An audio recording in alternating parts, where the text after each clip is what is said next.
오늘 은혜 받으실 하나님의 말씀은 신명기 14장 22절에서 23절까지의 말씀입니다.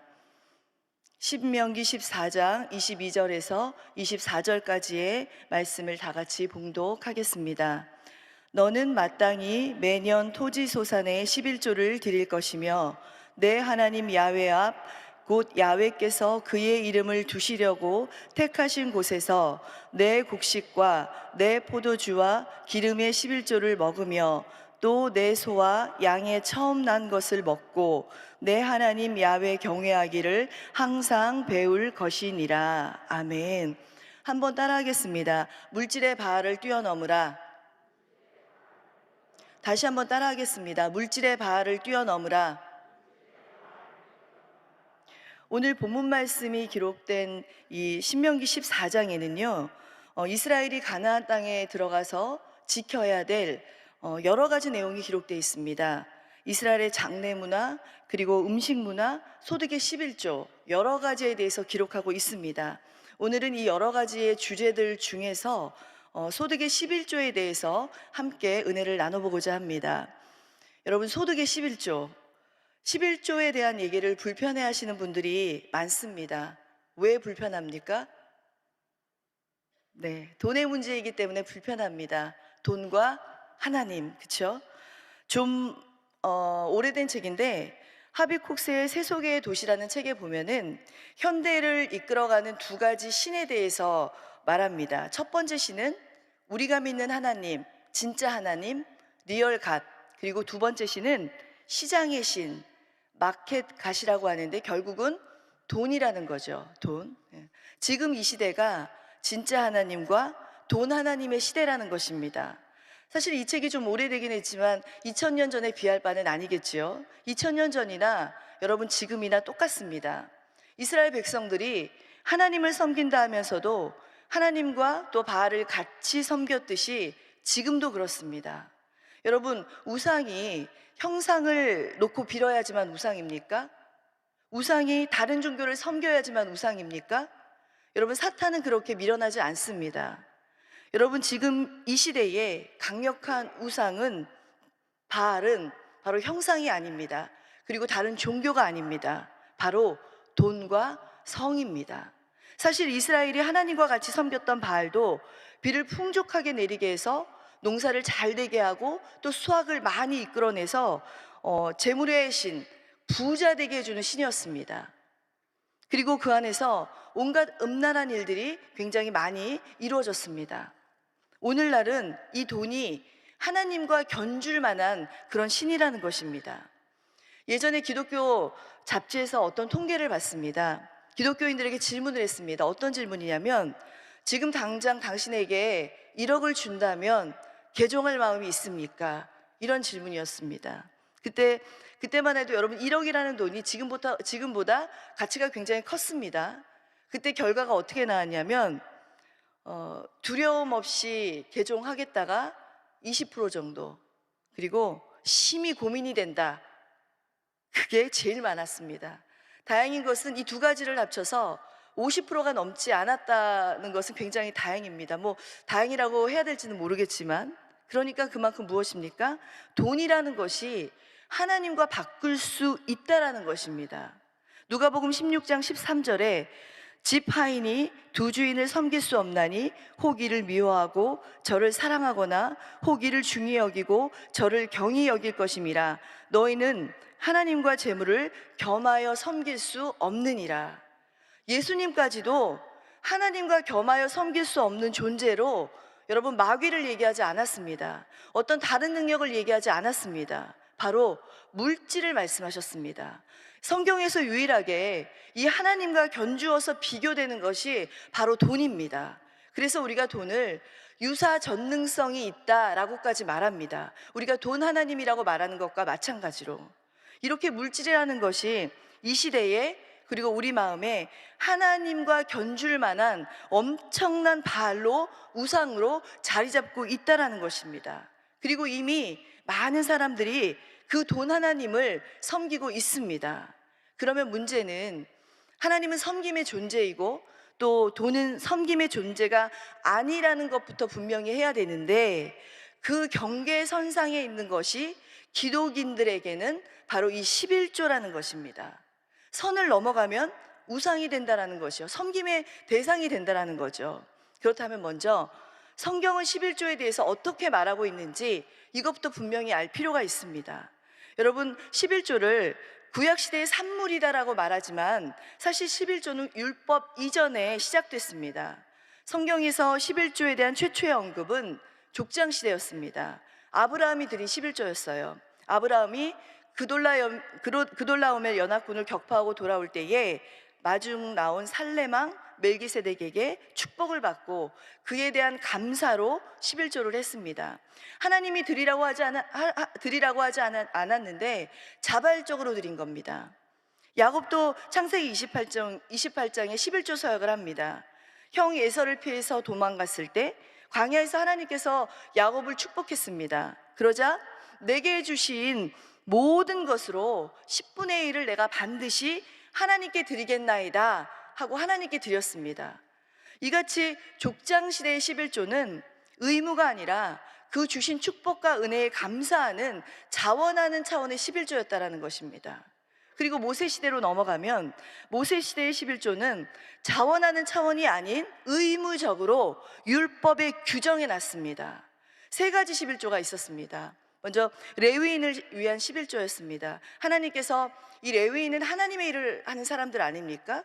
회막에서 하나님의 일을 하는 레위인들의 생기를 위해서 나머지 11지파의 11조를 통해서 하나님께서 보장하신 것입니다. 그리고 제사 공동체를 위한 11조가 있었습니다. 이스라엘 백성들은요 1년에 3번 모여서 절기를 지키고 또 하나님께 제사를 드렸습니다. 그때 그 제사 드리는데 필요한 모든 경비를 위한 11조입니다. 그리고 또한 모인 자들이 식탁 교제를 하기 위해서 식탁 교제를 위한 식사 비용으로 사용됐습니다. 모여서 하나님께 함께 감사하고 함께 나누고 그리고 함께 먹고 함께 즐거워했습니다. 그리고 독특한 11조가 한 가지가 더 있습니다.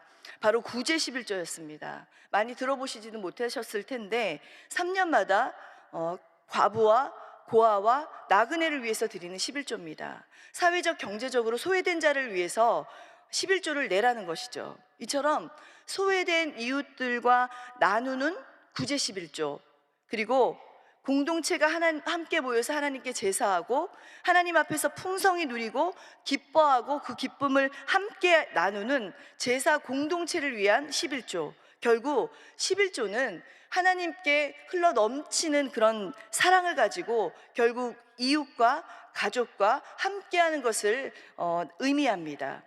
이것은 무슨 의미냐?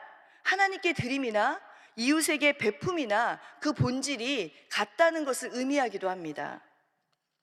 그리고 신약시대를 보면은 여러분, 신약시대 11조에 대해서 처음 언급된 것은 바리새인들의 11조 관습입니다. 바리새인들은 굉장히 철저하게 11조를 드렸습니다. 그런데 예수님께서는 오히려 책망하셨습니다. 마태복음 23장 23절 말씀에 보면 화 있을진저 외식하는 서기관들과 바리새인들이여, 너희가 박하와 회향과 근체의 11조는 드리되 율법에 더 중한 바 정의와 긍휼과 믿음은 버렸도다. 그러나 이것도 행하고 저것도 버리지 말아야 할지니라. 기본소득의 11조는 물론이거니와 지금 말씀에 나온 박하, 회향, 근체, 그런 채소 뿌리까지 하나하나 다 따져서 그렇게 철저하게 11조를 드리면서 더 중요한 정의와 긍휼과 믿음은 버렸구나. 즉 율법의 형식주의에 매여서 11조의 형식은 취했지만 그 근본적인 내용인 공의와 사랑의 정신은 너희가 망각하고 있구나. 그러나 이것도 행하고 저것도 버리지 말아야 할지니라. 11조도 하고 율법의 정신, 본질도 저버리지 말아야 한다라는 것입니다. 예수님께서는 이 두 가지를 모두 다 하라고 말씀하셨습니다. 그런데 여러분, 어떤 이들은 예수님께서 율법의 마침이 되셨기 때문에 구약시대의 모든 율법이 폐기되었고 그래서 더 이상 11조도 드리지 않는다, 드릴 필요가 없다라고 합니다. 로마서의 이 말씀, 로마서 10장 4절 말씀에 그리스도는 모든 믿는 자들에게 의를 이루기 위하여 율법의 마침이 되시니라. 여기서 율법의 마침, 이 말과 관련해서 여러분 얼마나 다양한 말씀의 해석들이 있습니까? 그런데 여러분 여기서 마침은 끝나다, 피니쉬의 뜻이 아닙니다. 이 마침에 해당되는 그 성경의 원어의 그 의미는 세 가지의 의미를 가지고 있습니다. 세 가지가 뭐냐면 지금 말씀드린 마침, 그리고 목표, 그리고 성취의 의미가 있습니다. 마태복음에 보면 예수님께서 이런 말씀을 하셨습니다. 마태복음 5장 18절에 진실로 너희에게 이르노니 천지가 없어지기 전에는 율법의 1.1획도 결코 없어지지 아니하고 다 이루리라. 이 말씀을 보면 율법이 폐기된 율법의 마침이라는 번역보다는 율법의 성취라는 표현이 더 맞습니다. 즉 율법의 최종적인 완성은 과거로부터 진행되어 왔고 또 지금 진행되고 있고 장차 예수님의 재림과 더불어 성취된다라는 것입니다. 그러므로 11조도 유효합니다. 여러분 말씀을 정리해 보겠습니다. 마태복음 5장 17절에 보면은 내가 율법이나 선지자를 폐하러 온 줄로 생각하지 말라. 폐하러 온 것이 아니요 완전하게 하려 함이라. 예수님은 율법을 폐하러 온 것이 아니라 완성하러 왔다라고 말씀하셨습니다. 신약 성경에서 예수님께서 구약의 것은 폐기되어야 한다, 구약의 것은 없어져야 한다라고 말씀하신 적이 없으십니다. 여러분 권위가 없어져야 하는 것이 아니라 권위주의가 없어져야 됩니다. 권위는 있어야 됩니다. 율법이 마찬가지로 율법이 없어져야 하는 것이 아니라 율법주의가 없어져야 하는 것입니다. 율법은 존재해야 합니다. 가드레일 없는 길이 얼마나 위험합니까? 구원이라는 길에 가드레일과 같은 역할을 하는 것이 바로 이 율법입니다. 그런데 그것이 율법주의가 돼서 구원 자체가 율법이 된 것이 문제지 예수님께서는 결코 율법을 폐하러 오신 적이 없으십니다. 성경에 보면은 그것을 시험하기 위해서 바리새인들이 가이사가 그려진 동전을 예수님께 가지고 와서 예수님을 시험하지 않습니까? 가이사에게 세금을 바치는 것이 옳습니까? 옳지 않습니까? 이게 무슨 뜻입니까? 당신이 하나님의 나라를 완성하러 왔으니까 세상 나라의 이 돈, 이 세금은 내지 않아도 되는 것 아닙니까? 이런 뜻입니다. 세금을 내지 말라고 하면 당연히 로마 정부에 붙잡혀가게 되고 또 내라고 하면은 로마 편 들었다고 예수님을 공격하려고 했는데 예수님께서 뭐라고 하셨습니까? 너무나도 지혜로운 말씀을 하셨습니다. 가이사의 것은 가이사에게, 누구? 하나님의 것은 하나님에게. 이게 무슨 말입니까 여러분? 동전에 누가 그려져 있냐? 그 가이사가 그려져 있지 않느냐? 그럼 그것을 가이사에게 드려라. 세상 나라에 낼 것은 내라. 그러나 하나님께 드려야 할 것은 하나님께 드려라. 그걸 왜 나한테 시험하느냐? 결국엔 여러분 너희들이 결정해라. 본인들의 문제라는 것입니다. 하나님께 드려야 할 것, 그것은 우리의 마음, 우리의 헌신, 우리의 헌물, 물론 11조도 포함될 수 있습니다. 여러분 결국에는 이 11조도 논쟁의 문제가 아니라 결단의 문제라는 것입니다. 예전에 인터넷에서 제가 글을 읽었는데 어떤 사람이 글을 올렸습니다. 한 달 생활비 전체 내역을 쫙 올렸습니다. 그리고 2년 만에 1억을 모으고 싶다. 이 생활비 내역 중에서 어떤 것을 줄여야 될지 조언해달라. 이런 글이었습니다. 그런데 그 그 항목 중에서 뭐가 있었냐면은 11조 항목에 40만 원이 책정돼 있었습니다. 많은 사람들이 이구동성으로 그 11조 항목을 가리키면서 이걸 저금해라, 이걸 저축해라 댓글을 달았습니다. 여러분들은 어떻게 생각하십니까? 이 사람이 그 말에 어떤 댓글을 달았냐면은 이것은 절대 건드릴 수 없다 댓글을 달았어요. 그랬더니 그 밑에 어마무시한 댓글들이 쫙 달려 있더라고요. 여러분들은 이 내용을 듣고 어떤 생각이 드십니까? 한번 묻고 싶습니다.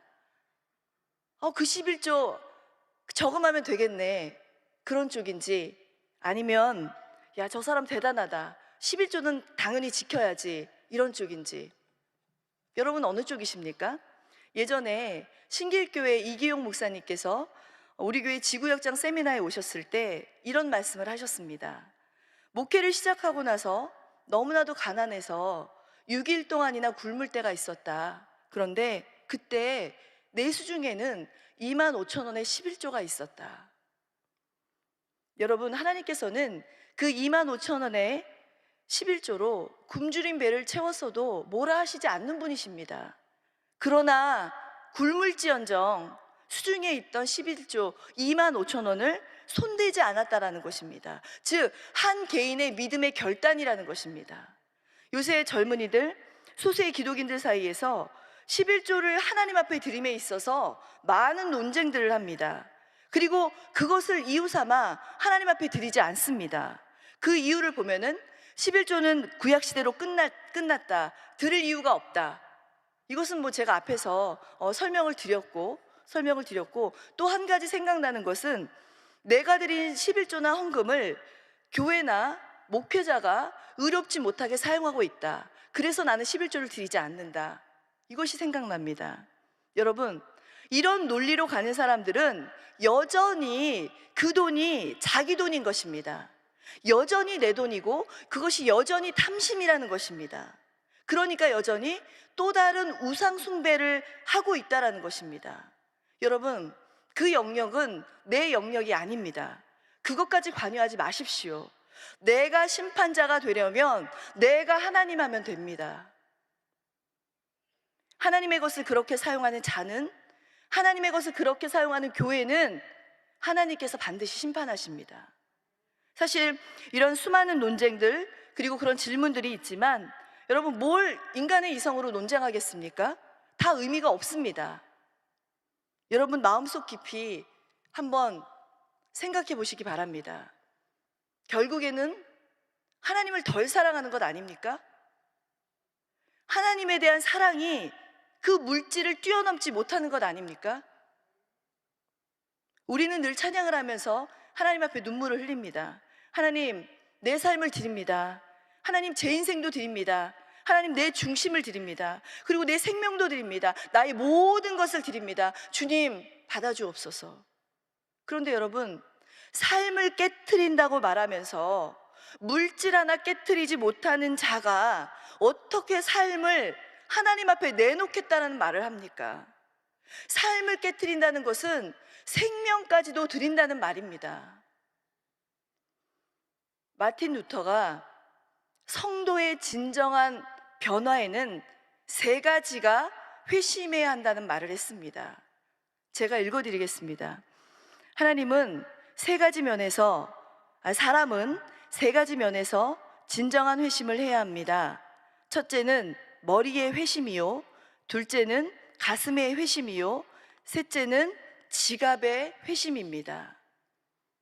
여러분, 이 말은 하나님 앞에 이 물질을 어떻게 사용하는가가, 즉 지갑의 회심이 앞에 2가지 회심, 머리의 회심 그리고 가슴의 회심, 이것의 척도가 된다는 의미입니다.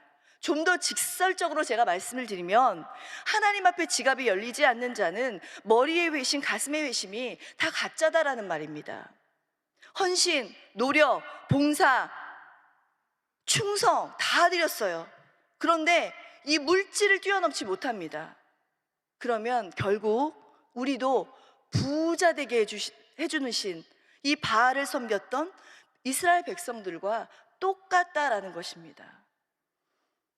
여러분, 11조는요 구원의 조건이 아닙니다.